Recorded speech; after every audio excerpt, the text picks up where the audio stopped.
Selamat pagi anak-anakku sekalian, Sotihotu Namo Buddhaya. Apa kabar semuanya? Semoga kalian selalu dalam keadaan sehat, selalu dalam lindungan Sang Wiratna.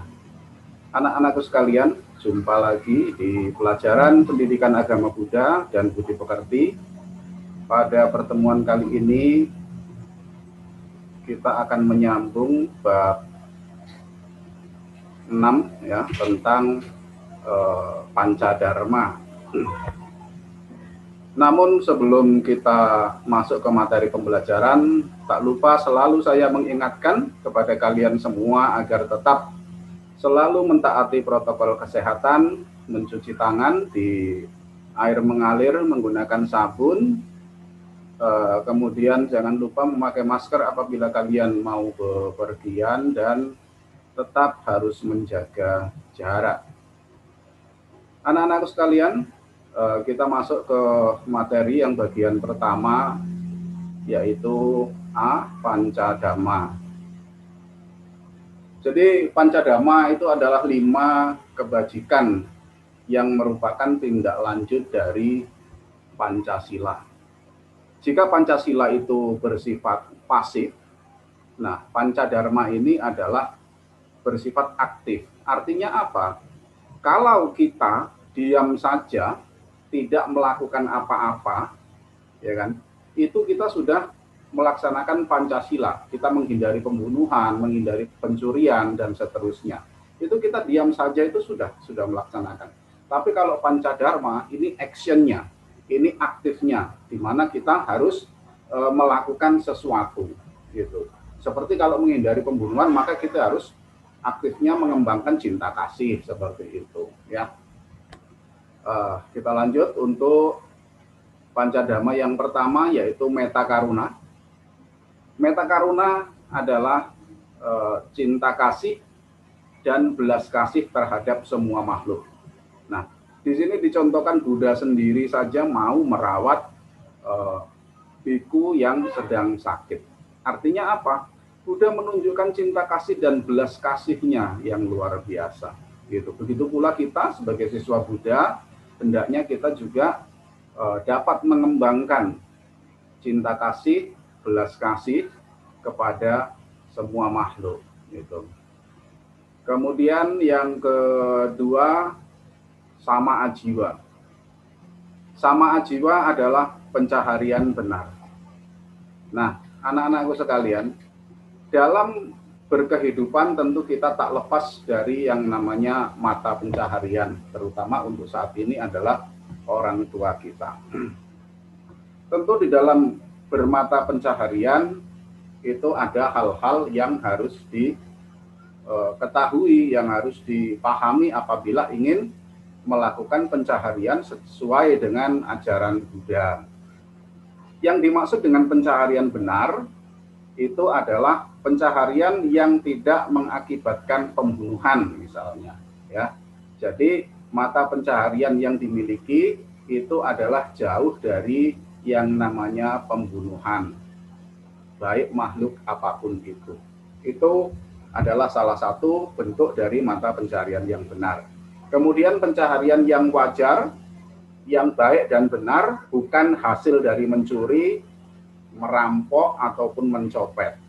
Nah, selanjutnya adalah pencaharian yang tidak berdasarkan dari penipuan dan tidak berdasarkan dari ilmu yang salah, misalnya mata pencahariannya meramal atau kemudian mata pencahariannya itu sebagai seorang dukun atau tukang tenung. Itu juga termasuk dalam mata pencaharian yang salah. Hal-hal ini harus kita hindari. Selanjutnya, yang ketiga adalah kama sawara, yaitu penahanan diri terhadap nafsu indera. Buddha sudah menunjukkan bagaimana beliau mampu menahan diri terhadap godaan dari 3 anak mara pada saat minggu kelima pasca penerangan sempurna. Beliau mampu mengendalikan inderanya, tidak tergiur dengan keindahan, kecantikan, dan kemolekan. Nah, ini juga penting kita kembangkan di dalam kehidupan kita sehari-hari agar kita tidak melekat terhadap keindahan. Karena segala sesuatu tentu akan mengalami perubahan. Semakin kita melekat terhadap segala sesuatu tersebut, maka semakin kuat penderitaan yang kita alami ketika kita mengalami perpisahan dengan apa yang kita lekati. Anak-anakku sekalian, untuk selanjutnya yaitu saca. Ya, saca itu adalah kebenaran atau kejujuran, ya, di mana kita diharapkan dapat berbuat atau berucap maupun berpikir itu secara benar. Ucapan kita juga harus jujur. Nah, ini adalah